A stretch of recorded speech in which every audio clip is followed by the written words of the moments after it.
안녕하세요. 반갑습니다. 이제는 옷이 다 복장이 여름 반팔 옷인 것 같아요. 너무 날씨가 더워졌고 그래도 좀 일교차가 있기 때문에 감기 조심했으면 좋겠습니다. 뭐 저녁은 다 안 드셨을 것 같고 그래도 식사 다 하셨구나. 저만 못 먹었네요. 하신 분도 계실 거고 안 하신 분도 계실 텐데 말씀을 사모하는 마음으로 이 자리에 오셨을 거라고 생각이 됩니다. 오늘 그 사모하는 마음 가지고 하나님 앞에 기도로 시작하겠습니다. 기도하겠습니다.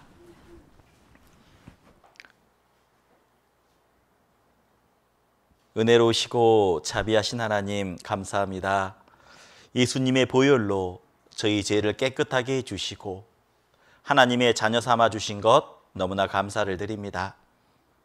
저희들 너무나 사랑해 주셔서 교회 가운데 저희들을 두시고 또 교회 안에서 하나님이 전해주신 말씀으로 하나님께 기쁨이 되는 것, 하나님께 영광이 되는 것을 우리 마음속에 하나씩 하나씩 새겨주신 것 너무나 감사를 드립니다.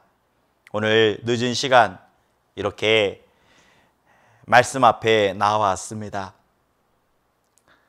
저희들의 모습을 보시고 우리 마음 가운데 하나님의 은혜의 은혜를 더해 주시고 능력을 더해 주셔서 이 세상 마지막 때에 두 마음 품지 아니하고 오로지 하나님 바라보며 그리고 형제 자매님들과 함께 교제 나누며 하나님이 주시는 그 은혜를 사랑을 늘 맛보아 알아가는 귀한 믿음의 형제 자매님들 될 수 있도록 도와주시길 원합니다.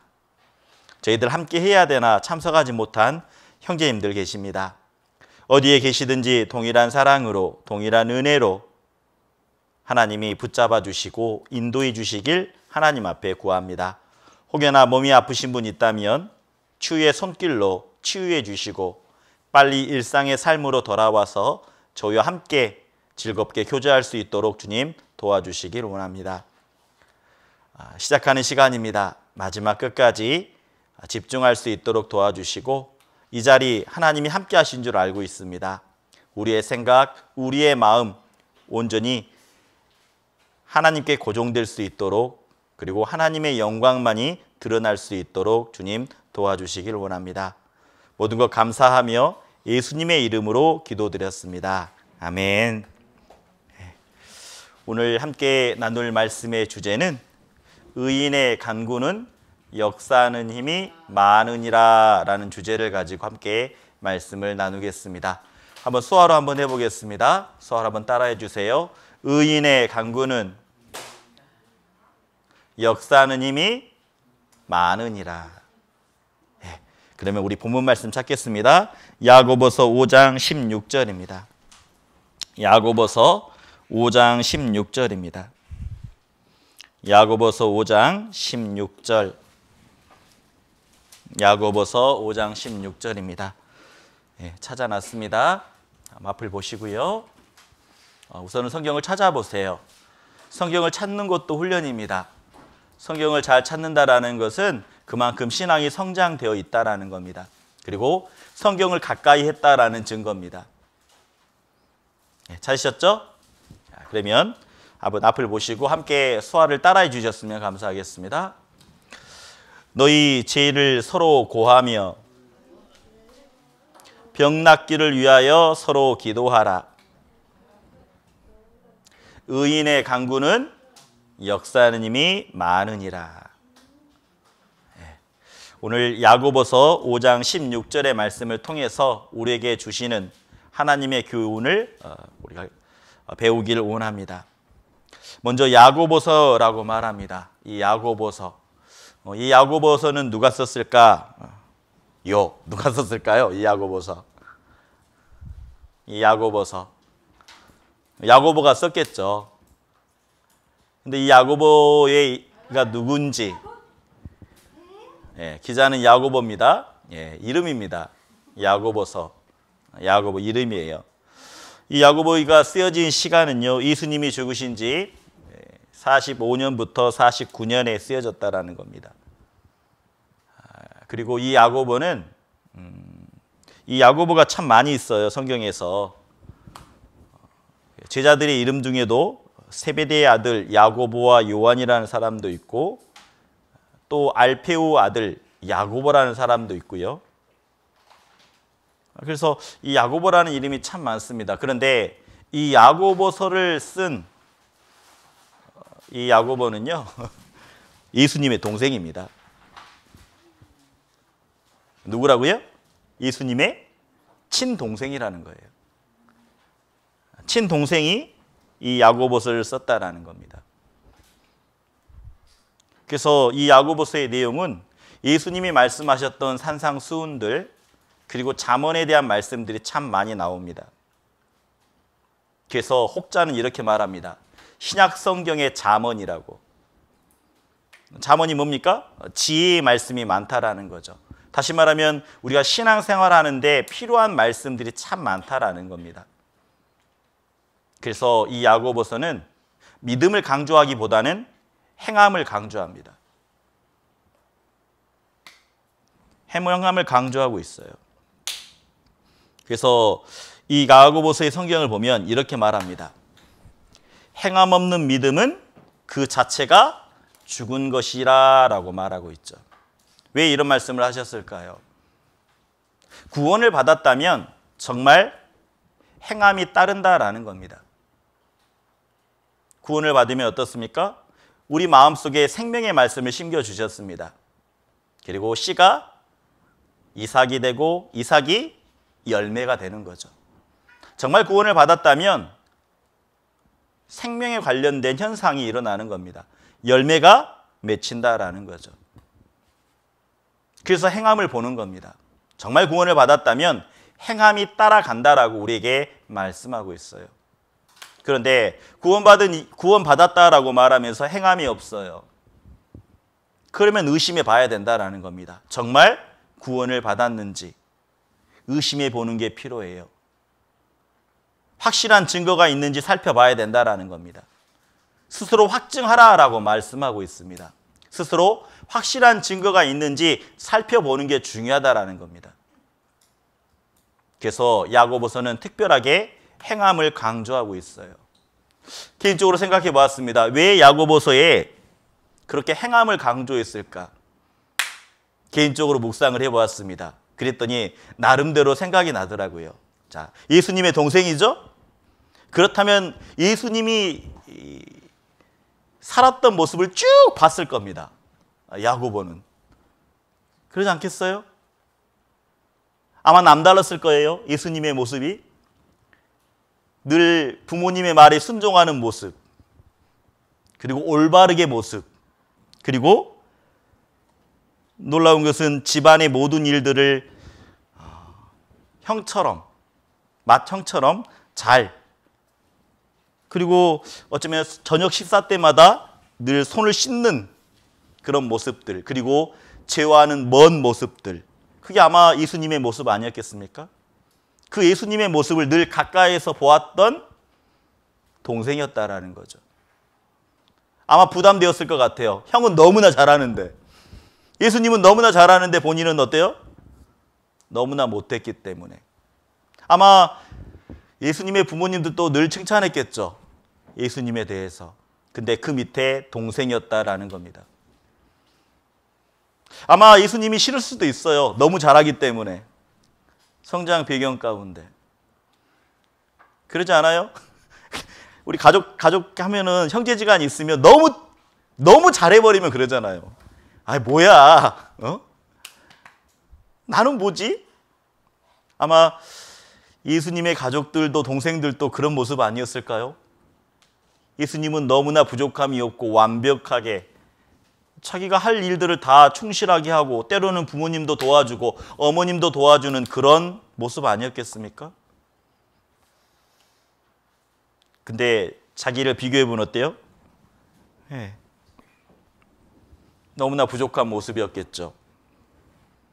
그리고 더 놀라운 것은 그의 가족들은 예수님이 메시아라고 믿지 않았다라는 겁니다. 여기 보면 이렇게 말하고 있어요. 동생 야고보는요, 그 형제들이라도 예수님을 믿지 아니했다라고 말합니다. 야고보뿐만 아닙니다. 그의 가족들 또한 예수님이 메시아다, 구원자다라고 믿지 아니했다라고 말하고 있어요. 이렇게 보면 마가복음에 이렇게 말하고 있죠. 예수의 친족들이 듣고 붙들러 나오니 이는 그가 미쳤다 함이러라. 메시아뿐만 아니라 이 미쳤다라고 말하고 있어요.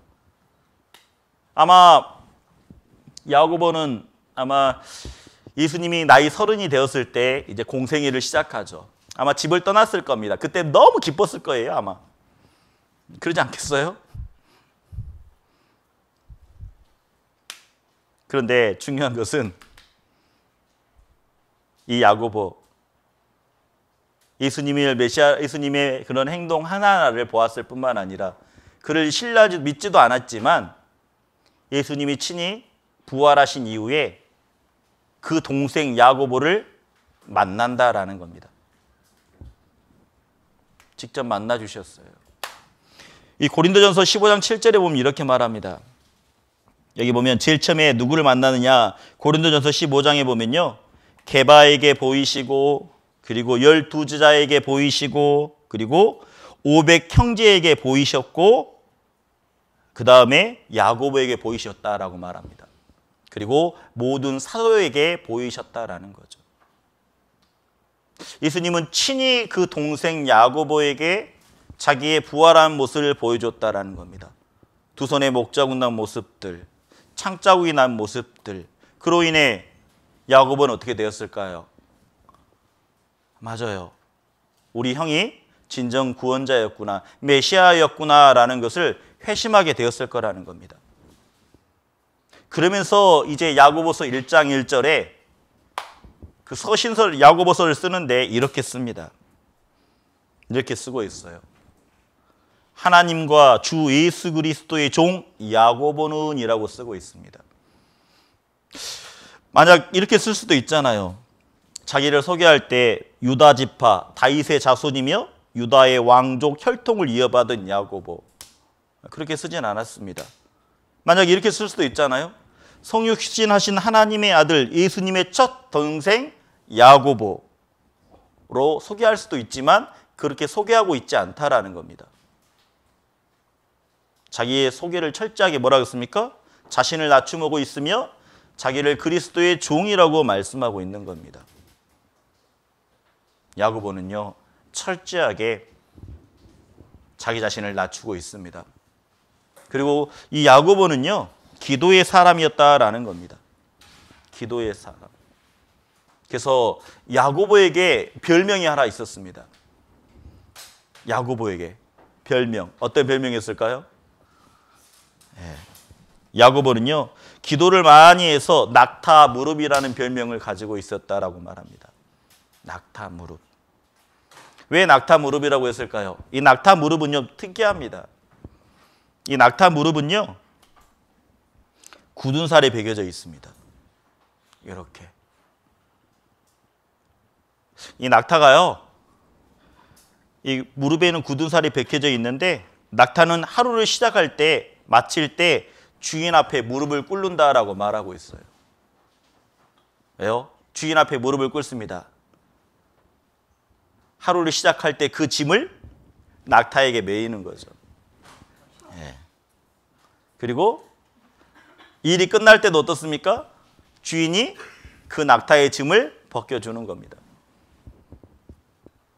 하루에 2번씩 이렇게 낙타는 철저하게 주인에게 무릎을 꿇는 모습이 있다라는 거죠. 하루를 보내고 끝 마칠 때 시간이 되면 낙타는 주인 앞에서 무릎을 꿇고 또 등에 짐있는 짐이 내려지길 바라는 마음으로요. 그리고 중요한 것은 주인은 어떨까요? 그 낙타에 대해서 잘 안다라는 겁니다. 그래서 감당할 수 있는 짐만 그 주인은 딱 낙타에게 메어주는 거죠. 야고보는요, 철저하게 기도의 사람이었다라는 거예요. 그의 별명이 낙타 무릎이었다라는 겁니다. 다시 말하면 늘 그 낙타 무릎이 굳은 살을 베는 것처럼 아침과 저녁으로 하나님께 기도했다라는 것을 알 수가 있다라는 거죠. 그리고 이 낙타는요, 사막에 살기 위해 특화된 동물입니다. 사막에 어떻습니까? 사막에는 모래바람이 불어닥치죠. 근데 이 모래바람을 이길 수 있는 경우는 이 모래바람이 불면 눈에 모래바람이 들어올 거 아닙니까? 그런데요, 긴 눈썹으로 인해서 이 모래를 막을 수 있다라는 거예요. 왜냐하면 이렇게 이 낙타의 눈이 이렇게 생겼습니다. 눈썹이요, 길어요. 속눈썹이 있고 겉눈썹이 따로 있습니다. 이렇게 이게 보면은 자세히 보면, 예, 여기 보시면 어때요? 안쪽으로 나 있고 바깥쪽으로 나 있죠? 그렇죠? 눈썹이 안쪽과 바깥쪽. 그래서 이 모래바람이 불어도 이것을 다 막아낼 수 있는 거죠. 그런데 이 모래바람이 거치면 어떻게 될까요? 이 모래바람이 거세게 분다면 낙타라고 해도 더 이상 이겨나갈 수 없는, 앞으로 진행할 수 없는 그런 엄청난 모래바람이 불어올 때가 있을 거라는 겁니다.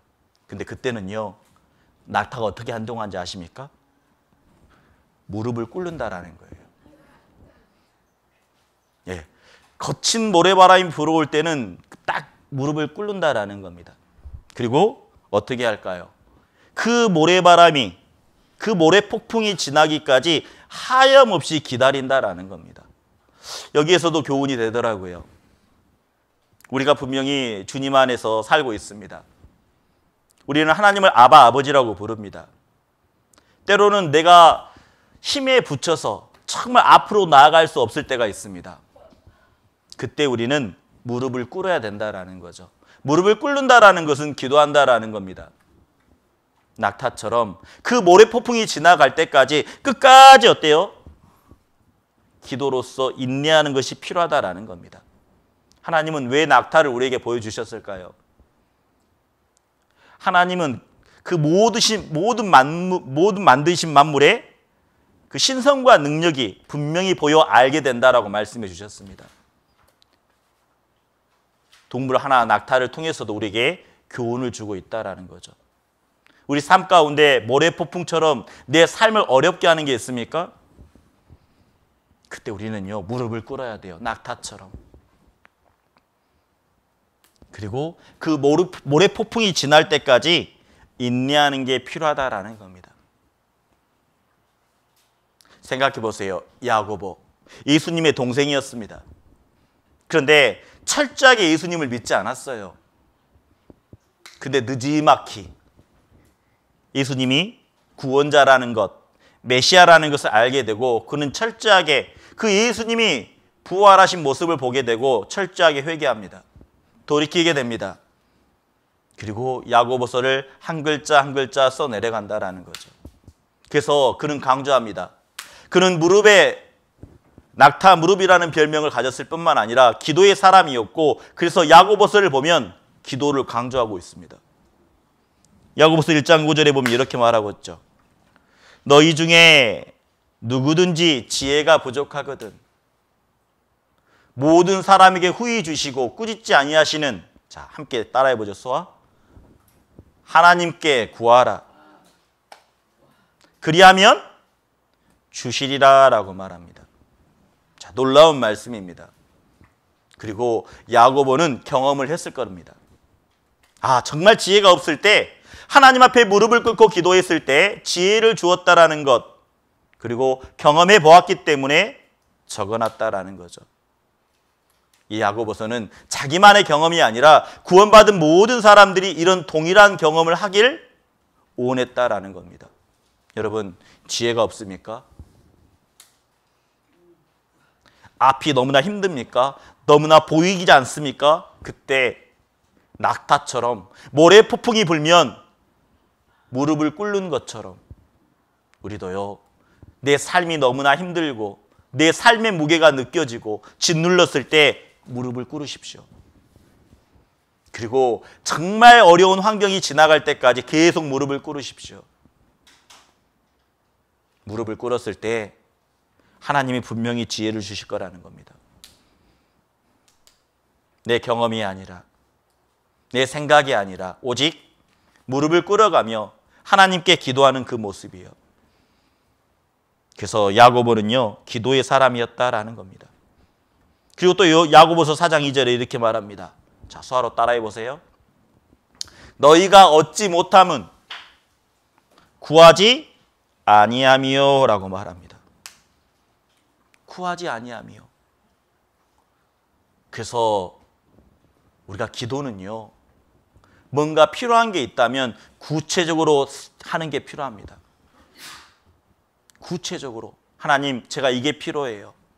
하나님, 이것이 정말 제 삶 가운데 필요합니다. 이거 주십시오. 그래서 구체적으로 기도하는 게 필요합니다. 야고보는요, 경험을 했다라는 거예요.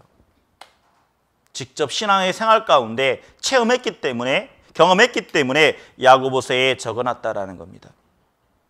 자, 그러면서 야고보서 5장 13절에 이렇게 말합니다. 야고보서 5장 13절 제가 읽겠습니다. 너희 중에 고난 당하는 자가 있느냐? 저는 기도할 것이요. 질구하는 자가 있느냐? 저는 찬송할지니라. 야고보서 5장 13절에 보면 우리의 인생이 어떤 것인지 정리해 놨습니다.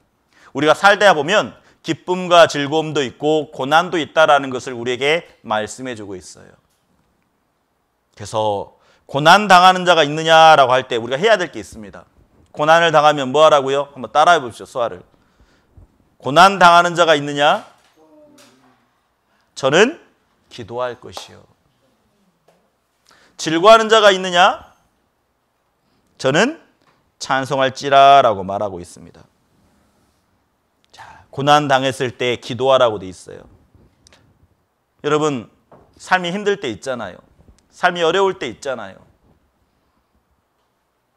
그래서 전도서에도 말합니다. 공고한 날에 뭐라고 했죠? 생각하라라고 말합니다. 하나님 앞에 생각하며 기도하는 거죠. 근데 기도하면 즉각 그 고통이 사라지는 것은 아닙니다. 여러분, 내가 하나님 앞에 기도했을 때 고통이 사라졌습니까? 아이고 아파요 하나님, 이 고통 좀 없어지게 해주세요. 기도했더니 사라집니까? 참 그랬으면 좋겠는데 기도할 때마다 탁탁탁 뭔 문제가 팍팍팍 해결이 되고 그 아픔과 고통도 딱 사라져버리고 그랬으면 좋겠는데 우리가 하나님 앞에 간절히 부르짖음에도 불구하고 그 고통과 고난이 쉽게 사라지는 것은 아니라는 겁니다. 근데 더 놀라운 것은 하나님도 말씀하셨어요. 하나님은요, 우리에게 즉각적인 해결을 약속하신 적이 없습니다. 그런 말씀은 하지 않으셨어요. 다시 말하면 하나님은요, 그 고난 가운데 기도를 통해서 인내하는 것, 끈기를 주겠다라고 약속하고 있습니다. 언젠가 주님 만날 때까지 우리는 기다려야 되거든요. 인내해야 된다라는 겁니다. 그리고 그리스도인의 삶을 살아간다라는 것, 소금의 역할, 빛의 역할을 한다라는 것 쉽지 않습니다. 세상 속에서 구별되어 살아간다라는 거 쉽지 않습니다. 구원받은 것부터요, 어쩌면 세상 가운데 살아가는 것은 고난의 시작일 수 있습니다. 그리스도인답게 살아간다라는 것 쉽지 않아요. 남들이 비난합니다. 깨끗한 척 그만하라고.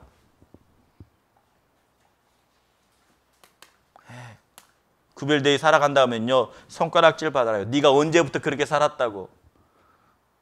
왜요? 친구들과 만났습니다. 술 한잔 하자고 합니다. 그러면 그러죠. 나 구원받았다고. 나 이제 술 안 마신다고. 그러면 됐든 그럽니다. 네가 언제부터 그랬다고. 그러면서 이렇게 말하죠. 한 잔 마셔. 받기만 해.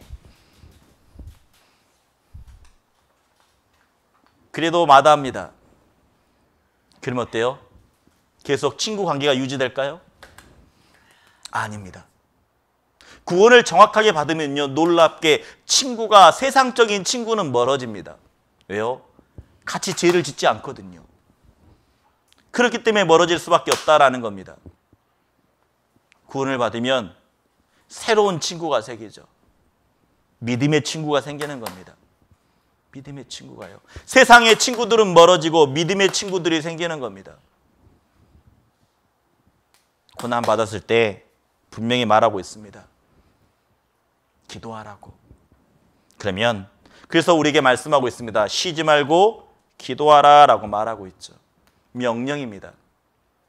그리고 즐거워할 때 찬송하라라고 말합니다.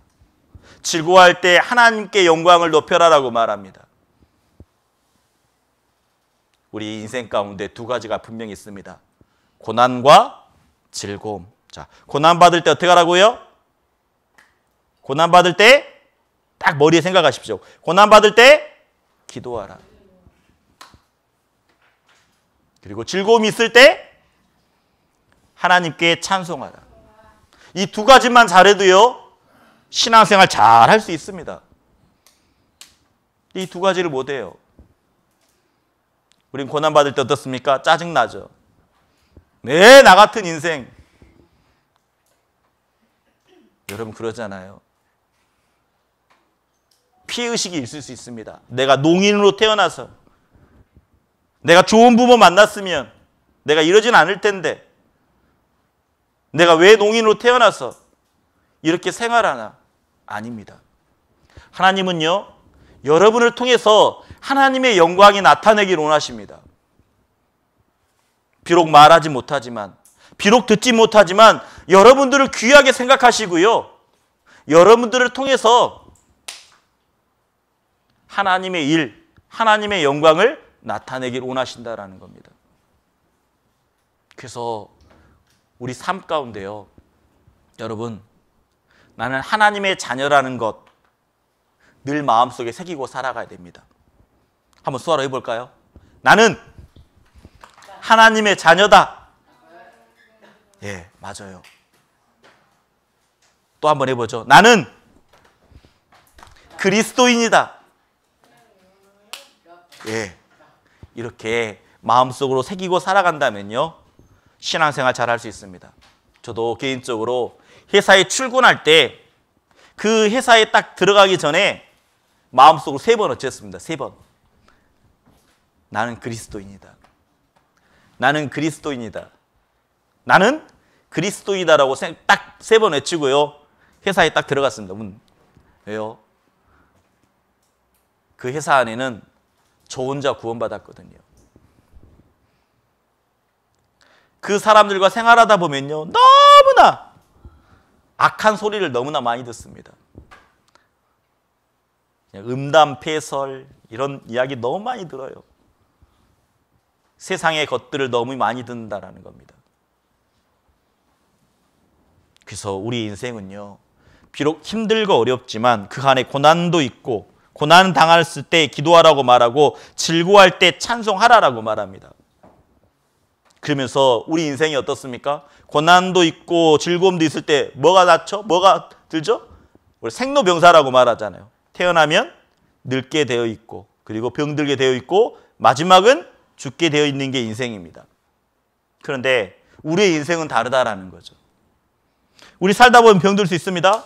그런데 야고보서에 이렇게 말합니다. 너희 중에 병든 자가 있느냐? 그러면서 이렇게 말합니다. 저는 교회 장로들을 청할 것이요라고 말하고 있어요. 아프면 교회 장로들을 청해래요. 그리고 주의 이름으로 기름을 바르며 그리고 그를 위하여 기도할지니라라고 말합니다. 그럼 병든 자라는 뜻이 뭘까요? 이 병든 것. 이 병든 것의 뜻은요, 약한, 허약한 뜻이라는 겁니다. 실질적으로 병이 든 사람도 있어요. 근데 약한 믿음, 그래서 육체적 질병을 나타내기도 합니다. 그리고 믿음이 약한 모습을 나타내기도 합니다. 이 병든 자라는 뜻이. 그리고 마음과 양심이 상한 모습들, 이게 병든 자일 수 있습니다. 그런데 이 병이 들 때 뭐라고 했습니까? 제일 첫 번째, 자, 교회 장로들을 청할 것이요 라고 말합니다. 이 장로라는 것은 전도인을 뜻합니다. 지금으로 말하면. 그래서 교회의 영적 지도자를 불러야 된다라고 말하고 있는 거죠. 근데 요즘은 어떻습니까? 형제 자매님들이 아프면요, 연락을 안 해요. 부담된다고. 부담 줄까 봐. 아닙니다. 아프면요, 교회에 연락하는 겁니다. 그게 제일 먼저예요.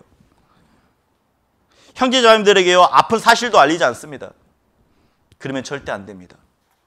내가 먼저 믿음이 연약할 때도 마찬가지예요. 내가 실족할 것 같을 때도 마찬가지입니다. 내 상태가 이렇다. 내가 넘어질 것 같다. 신앙에서 실족할 것 같다. 알리는 게 필요하다라는 겁니다. 육신의 병이 들 때도 마찬가지예요. 나 아파요. 연락해야 된다라는 겁니다.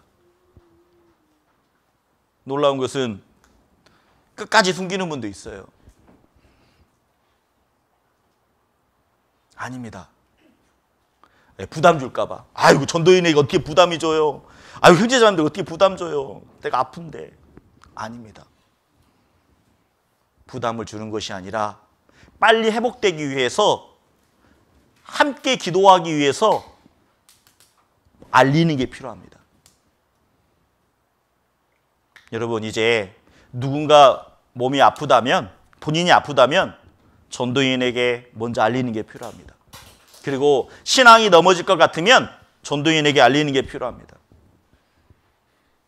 내 믿음이 연약하다면 알리는 게 필요합니다. 그리고 상담 좀 해달라고. 때로는 신방 좀 와달라고. 그게 필요합니다. 제가 여기 5년 있었잖아요. 신방 와달라는 분이 없어요. 있었습니까? 아, 그렇구나. 개인적으로 말한 분이 없잖아요. 직접 형제 자매님들한테. 왜 형제 자매님들한테 직접 저한테 이야기해 본 적은 없고 다 선생님들 통해서 들었던 것 같습니다. 아, 부담스럽겠죠. 전도인에게 말하는 것은. 근데 우리가 정말 신앙생활 가운데 힘을 얻기 위한다면 직접 두드리는 게 필요합니다. 그게 신앙의 용기입니다.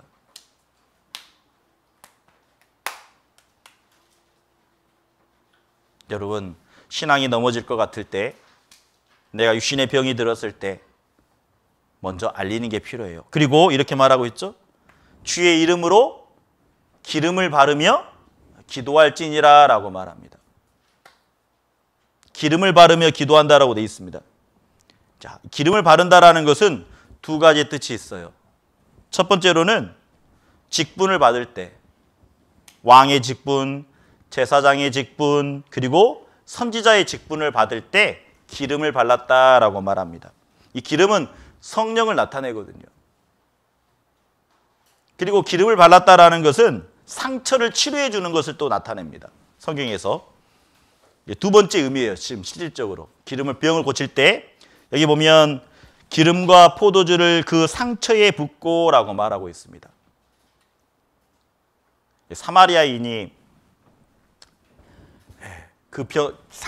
그 강도에게 만난 그 사람을 사마리아인이 도와주잖아요. 그러면서 어때요?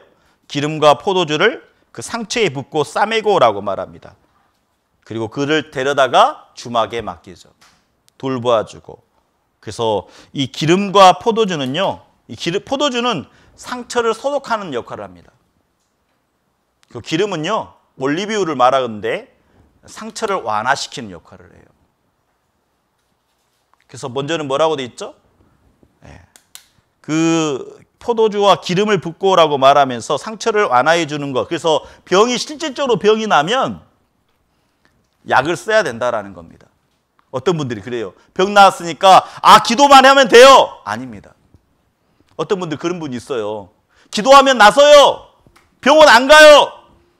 그런 분들이 있거든요. 또 그런 교회가 있습니다. 근데 아니라는 겁니다. 병이 나면 실질적으로 약을 쓰기도 하고 병원에 가서 치료도 받고 수술도 받고 필요하다라는 거예요. 직접적으로 말씀하고 있는 겁니다. 그래서 이 병든 자가 있을 때 장로들에게 청할 것이요, 그리고 기름과 포도주를 바르고라고 돼 있죠. 그리고 제일 중요한 것은 주의 이름으로 기도한다라고 말합니다. 맞아요. 하나님의 능력이 필요하다라고 말씀하고 있어요. 자, 그러면서 이어지는 말씀이 이렇게 있습니다. 15절에 이렇게 이어지고 있죠. 믿음의 기도는 이라고 말합니다. 믿음의 기도는 병든 자를 구원하리니 주께서 저를 일으키시리라. 혹시 죄를 범하였을지라도 사심을 얻을 수 있다라고 말합니다. 그래서 믿음의 기도는 세 가지를 이야기하고 있어요. 먼저는 회복한다라는 겁니다. 회복. 일으키신다라고 돼 있죠? 회복뿐만 아니라 세움의 역할도 있습니다. 회복시켜 주시고 세워 주시고 그리고 제 사함을 얻는다라고 말하고 있어요. 우리 그리스도인은 구원받았지만 어떻습니까? 계속 죄를 짓습니다. 근데 그 죄는 어때요? 서로의 발을 씻어주는 게 필요하다라는 겁니다. 교제 가운데서 말씀을 통해서. 그래서 기도가 필요하다라는 거예요. 죄를 지으면 어떻습니까? 하나님의 관계가요 점점점 멀어집니다. 그랬을 때 기도하는 게 필요하다라는 거예요. 관계의 회복을 위해서. 그래서 믿음의 기도가 분명히 필요하다라고 말하고 있는 겁니다. 그러면서 이렇게 말합니다. 기름 부음의 결과죠. 그러면서 병든 자가 낫기 위해서는 이렇게 말씀하고 있어요. 자, 이러므로 너희 죄를 서로 고하며라고 말합니다. 자, 병을 낫기 위해서는 너희 죄를 서로 고해야 된대요. 그리고 병 낫기를 위하여 서로 기도하라. 의인의 간구는 역사하는 힘이 많으니라라고 말합니다. 근데 이 모습은요, 우리 교제의 모습이에요. 교제의 모습. 구역 모임, 조모임 할 때의 모습입니다. 우리가 구역 모임 하면 어떻습니까? 서로의 간증을 하죠. 간증을 하면서 우리가 주님과 함께 교제하면서 주님과 신앙생활 하면서 주님이 내게 주신 교훈들, 또 신앙생활 할 때 어려웠지만 하나님의 말씀을 의지하고 이겼던 것들, 그것들을 서로 고하는 겁니다. 때로는 넘어질 때가 있는 것도 서로 이야기하는 거죠. 그런데 언젠가부턴가 교제할 때마다 자기의 그런 부끄러운 간증은 내놓지 않습니다. 그 병이 낫기 위해서는 서로 죄를 고해야 되는데, 드러내야 되는데 말하질 않아요. 포장합니다. 신앙생활 잘하는 것처럼 포장을 하죠. 의롭게 합당하게 생활하는 것처럼 자기 자신을 포장합니다. 정말 덕이 되지 않는 간증은 하지 말아야 되겠죠. 하나님 앞에. 형제 자매님들 앞에 덕이 되지 않는 간증이요. 자, 그런 부끄러운 간증은 하나님께 분명히 내려놓아야 될 겁니다. 개인적으로. 그런데 우리가 신앙생활 하면서 서로의 죄를 고하라라고 말하고 있어요. 서로의 부끄러운 모습들. 하지만 내가 이겨내 보려고 한다고. 저를 위해서 기도해 달라고. 하나님이 영광이 받을 수 있도록 기도해 달라고요. 제가 그랬던 것 같습니다. 저희 아버님 전도할 때 늘 전도하지 못했었거든요. 왜? 아버님이 강팍하시니까. 그래도 기도 부탁을 했던 것 같습니다. 때로는 뻔뻔하게요. 믿음이 제 연약한 모습이 있어서 너무나 부끄러운 모습이지만 그래도 아버님 구원받을 수 있도록 말씀 앞에 인도될 수 있도록 기도 부탁했던 모습이 생각납니다. 그래서 믿음을 달라라고 저기 믿음이 있을 수 있도록 형제 자매님들이 기도해 줬으면 좋겠다라고요. 우리 신앙생활하면서 자기의 부끄러운 모습이 분명히 있거든요. 서로 고하며라고 말합니다. 서로라는 것은 혼자만이 아니라는 거죠. 서로 드러내 놓아야 된다라는 겁니다. 그런데 언제부턴가 내려놓질 않아요. 그 놀라운 것은 다 기도 부탁만 또 하면은 기도 부탁으로 다 메꿔진다라는 거죠. 교제의 시간이. 전도하는 부탁. 전도할 때 그 영혼에 대해서만 이야기하고. 그러면서 병 낫기를 위하여 서로 기도하라고 말합니다. 먼저는 우리가 죄를 고하지 않는데 서로의 모습 가운데 하나님 앞에 부끄러운 모습을 내려놓지 않기 때문에 어쩌면 의인의 간구는 역사의 힘이 많은 게 아니라 역사의 힘이 적을 수 있다는 겁니다. 우리에게 말씀하고 있습니다. 서로 죄를 고하고 정말 올바른 신앙생활을 살 수 있도록 서로 기도한 이후에 그랬을 때 그 병을 낫기 위해서 기도했을 때 의인의 간구는 역사하는 힘이 많다라고 말하고 있죠. 전제 조건이 있는 겁니다. 구원받은 그리스도인이 기도에 힘이 있을 수 있는 것은 먼저는 죄와 구별된 모습이 필요하다라는 거죠.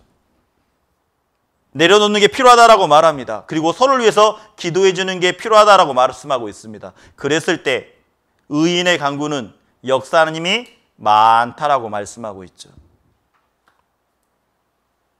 아마 이 병이라는 것은 육신의 병도 있지만 구원받지 못한 사람을 위해서도 말할 수 있습니다. 구원받지 못한 사람. 구원받지 못한 사람은요, 죄를 지어도 정말 양심에 가책이 없습니다. 이것을 어려운 말로 마음에 화인 맞았다라고 말하죠. 다시 말하면 죄를 지어도 양심에 가책이 없습니다. 전혀 느낌이 없습니다. 죄를 지어도 뻔뻔하죠. 그런 사람들, 죄를 물마심같이 짓는 사람들. 근데 왜요? 구원받은 그리스도인도 그럴 수 있습니다. 구원을 받았다고 하는데 하나님과 멀어지면요, 제일 처음엔 죄를 지었을 때 마음속에 이러면 안 되는데? 이렇게 살면 안 되는데? 그런 마음이 올라옵니다. 그런데 한 번, 두 번 계속 습관적으로 동일한 죄를 짓고 있잖아요. 감각이 묻어집니다. 감각이 묻어져요. 분명히 말합니다. 서로 죄를 고하며 병 낫기를 위하여 기도하라. 구원받지 못한 사람들을 위해서도 정말 구원을 받기 위해서면 그 영혼이 구원을 받기 위해서는 우리 교제 가운데 내가 누군가를 전도하기 위해서는 먼저는 자기의 부족한 모습들을 서로 교제 가운데 내려놓는 게 필요하다라는 겁니다. 그리고 기도하는 거죠. 그랬을 때 의인의 간구는 역사하는 힘이 많다라는 겁니다. 그래서 우리는 고난을 당했을 때, 몸이 아팠을 때, 또 죄로 인해 마음이 괴로울 때 계속 기도해야 된다라고 우리에게 말씀하고 있죠. 능력 있는 기도는 뭘까요? 그러면 하나님의 말씀과 일치하는 기도라는 겁니다. 하나님의 말씀을, 그 말씀을 붙잡고 기도하는 기도, 그게 능력 있는 기도라는 거죠. 어떤 분들은 이 말씀을 붙잡고 기도하는 분들이 있더라고요. 내게 관계된 것을 완전케 하실지라. 그 말씀을 붙잡는 분들이 있더라고요. 하나님, 내게 관계되어 있는 사람들 완전케 해주십시오. 다시 말하면 구원받은 그리스도인이 되게 해달라고 기도하는 모습이라는 겁니다. 나와 관계되어 있는 사람들, 내 사랑하는 가족들 완전케 해달라고. 우리가요, 뭔가 기도할 때 하나님의 말씀을 붙잡고 기도하면요, 하나님이 일할 수밖에 없습니다. 야고보는 철저하게 하나님 앞에 기도하면서 그 기도의 경험을, 기도의 체험을, 그리고 응답받는 경험을 했다라는 거죠. 그리고 능력 있는 기도는요, 구체적으로 해야 된다라는 겁니다. 필요한 것이 무엇인지 구체적으로 해요. 그리고 하나님이 해 주실 것이라는 것을 전적으로 신뢰해야 된다라는 겁니다. 믿어야 된다라는 거죠. 그러면서 야고보서 5장 17절에 이렇게 한 인물을 소개하고 있습니다. 한 사람을 소개하고 있죠. 그 사람은 엘리야라는 사람입니다. 엘리야. 엘리야는 우리와 성정이 같다라고 말합니다. 우리와 성정이 같대요. 이 성정이 같다라는 것은 화가 날 때 화가 나고, 짜증이 날 때 짜증이 나고, 웃을 때 웃을 일이 있고, 똑같은 감정을 가졌다라는 거예요. 똑같은 감정. 우리처럼 연약할 땐 연약하고 똑같은 감정을 가졌다라는 겁니다. 엘리야가요, 갈멜산의 대결에서 있을 때는요, 450명과 싸웠거든요. 그러면서 당당하게 그 싸움에서 이겼다라는 겁니다. 그런데 어때요? 아합과 이세벨이 어때요? 죽여버리겠다고 하니까 어때요? 두려워서 도망가는 모습도 있다라는 겁니다. 도망가 버려요. 그렇게 당당했던 엘리야, 하지만 자기의 죽음에 앞서서는 하나님 앞에 나약한 모습을 드러내면서 도망가 버린 엘리야. 다시 말하면 우리의 성정과 똑같다라는 겁니다. 우리도 신앙생활 가운데 힘이 있을 때도 있고 부끄러운 모습이 있을 때 있잖아요. 그러면서 엘리야를 소개하면서 이렇게 말하는 겁니다. 그가 비가 오지 않기를 간절히 기도한즉 3년 6개월 동안 땅에 비가 아니오고 다시 기도한즉 하늘이 비를 주고 땅이 열매를 내었느니라. 그래서 엘리야를 말하는 것은 그 성정이 똑같은, 우리와 똑같은 사람이 하나님 앞에 기도한다면 그 기도를 들으시고 응답하신다라는 것을 우리에게 말씀해 주고 있는 겁니다. 다시 말하면 이런 거죠. 한번 수아라 따라 보시겠어요? 기도하면 들으시고 응답하시는 하나님이라는 겁니다. 자, 이제 1년 중에 가장 중요한 학예 수양회가 기다리고 있습니다. 정말 이 세상에는 병든 자들이 많습니다. 정말 죄를 짓지만 감각 없는 그 문둥병자와 같이 정말 감각 없는 사람들이에요. 우리는 그 사람들을 인도해서 그 병 낫기를 위하여 함께 기도하고 함께 수고하는 그 학예 수양회가 기다리고 있다라는 겁니다. 그래서 이제 우리가 학예 수양회를 위해서 기도해야 됩니다. 몇 명을 전도할 것인지 때로는 구체적으로요. 기도해야 된다라는 겁니다. 우리 2022년 학예 수양회잖아요. 2020년 학예 수양회 때 어떻습니까? 코로나로 인해서 저도 가지 못했죠.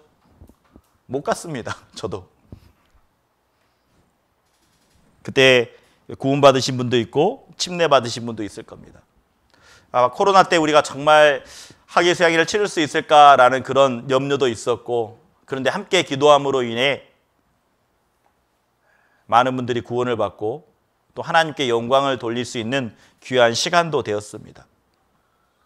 그리고 2023년 어떻습니까? 울산에서 우리가 함께 모여서 학예 수양회를 치렀습니다. 너무나 멀다고 마음속으로 염려도 했습니다. 야, 이거 이동하는데 어떻게 될까 고민도 했습니다. 표는 어떻게 끊어야 될까 고민도 했습니다. 그런데 하나님 앞에 기도로 준비했잖아요. 하나씩 하나씩 표는 어떻게 끊을 거고 어떻게 갈 것이며, 그리고 어때요? 나름대로 조도 나누었잖아요. 이렇게 1조, 2조 뭐 나눠서 미션도 하면서 이제는 우리가 다시 한번 고민해야 될, 또 기도해야 될 시간이 다가왔다라는 겁니다. 작년에 부족했던 것들을 생각해 보고 더 구체적으로 기도하는 모습이 필요해요. 우리는 한 영혼을 살리기 위해서 이 자리에 모인 겁니다. 하나님이 내게 부탁하신 일이라는 겁니다. 전도의 사명은요, 특정한 사람만 하는 게 아니라는 겁니다. 구원받은 각자가 해야 될 일이라는 거예요. 마땅히, 당연히. 그게 그리스도인의 사명입니다. 주변에는 병든 사람이 너무나 많습니다. 지옥으로 끌려가는 사람이 너무나 많습니다. 이번 하계수양에 우리가 해야 될 일이 분명히 많을 거예요. 그래서 2023년 어때요? 여기 보면 참석 인원이 나와 있어요. 우리 인천이 몇 명 참석했는가 볼까요? 예, 인천. 건청인이 20명이라고 말합니다. 여기는 아마 그때 당시 가족들, 친족들도 우리 건청인 분들 중에, 봉사자 분들 중에 같이 함께 했던 분도 있거든요. 그리고 농인분들이 몇 명이냐? 농인이 38명이에요. 어떻게 38명 같지? 생각해 봤어요. 어떻게 38명이 나왔지? 도합했더니 몇 명이에요? 58명이 갔더라고, 58명. 우리가 여기서 우리가 어떻게 기도해야 될까 구체적으로 해야 되는데 고민이 되더라고요. 우리 지금 평균 몇 명 나와요? 우리 주일날 28에서 27 나와요. 주일날. 많이 나오면 30명, 32명. 그럼 우리가 전도의 목표를 몇 명이나 정해야 될까 생각해 보면 몇 명 가야 될까요? 작년보단 더 많아야 될 거 아니에요.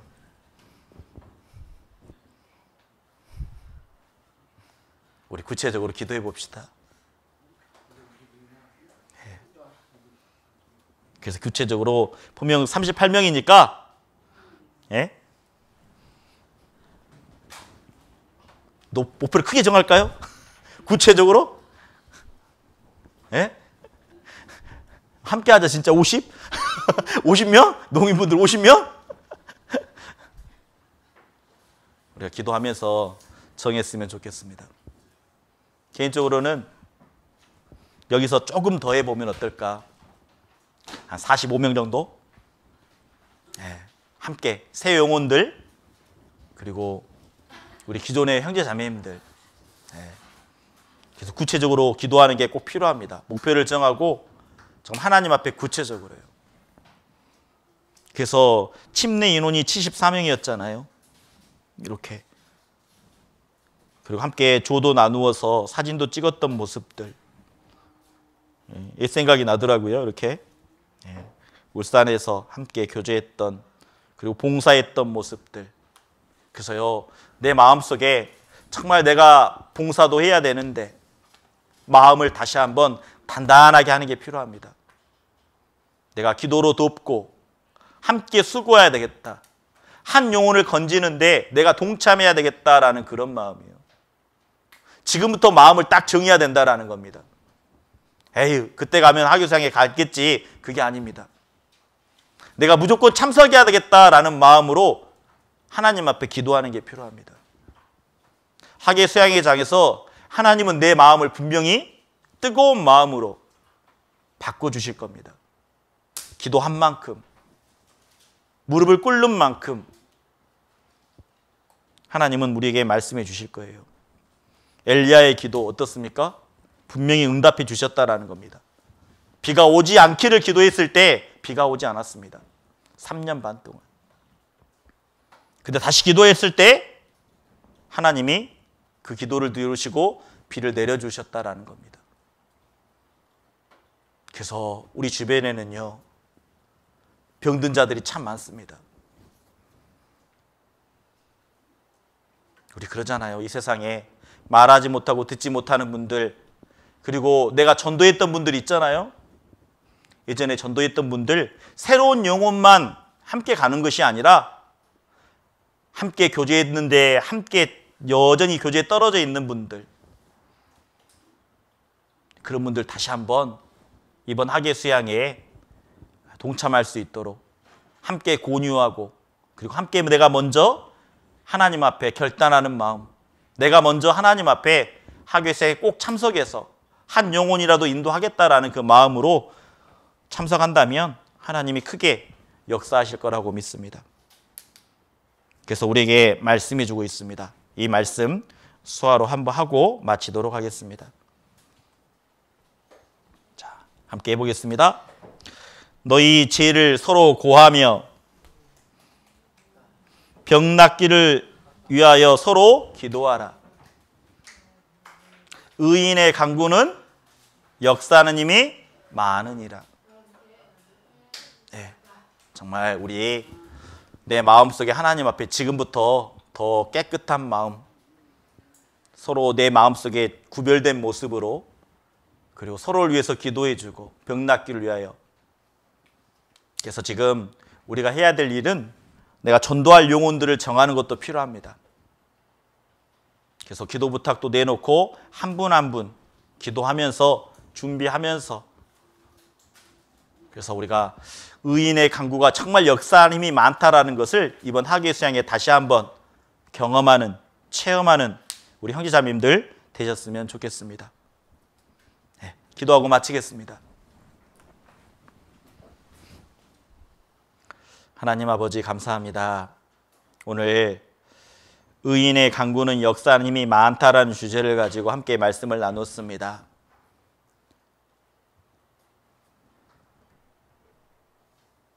너희 죄를 서로 고하며 라고 말씀하고 있습니다. 하나님 앞에 합당하지 않는 모습들 정말 하나님 앞에 내려놓을 수 있도록 도와주시고, 그리고 형제 자매님들 앞에서도 내려놓을 수 있도록 도와주시고, 그리고 서로를 위해서 기도해 주었을 때, 구원받지 않는 영혼을 위해서 기도해 주었을 때 의인의 간구는 역사하는 힘이 많다라고 우리에게 말씀해 주셨습니다. 하나님, 저희들 이번 학예 수양회가 하나님께 기쁨, 하나님께 영광이 되는 학예 수양회가 될 수 있도록 도와주시기를 원합니다. 더욱더 학예 수양회를 통해서 단단한 믿음, 그리고 봉사자 한 분 한 분을 위해서 더 기도할 수 있도록, 통역자를 위해서도 기도할 수 있도록, 전도인을 위해서도 기도할 수 있도록 우리의 마음과 생각을 더 지경을 넓혀주시길 하나님 앞에 기도합니다.